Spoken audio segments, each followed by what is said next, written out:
So here's some things that might surprise you about the S&P 500 and why it is one of the most interesting investments for you and the best investment. Number one is kind of the most well-known fact. It's returned over 10% on average for the last 50 years. Now that may not seem like a lot, but when you understand compound interest, it can really take you into another stratosphere with your money.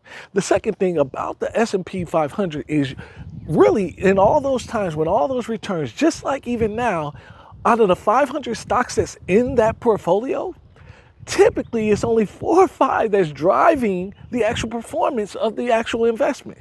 Doesn't that sound insane? So you always consistently have 500 stocks that are, or 496 stocks that are constantly losing, but you have 4 that's driving that performance. Peak earning. The third thing is, it is the number one truest passive income source. See, not too many things can you put in money that's going to gain you money that you don't have to sit, you don't have to rebalance, you don't have to check on. You can just put your money in, set it, and forget it.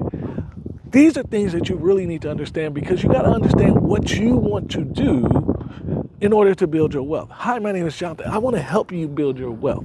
Follow me for more.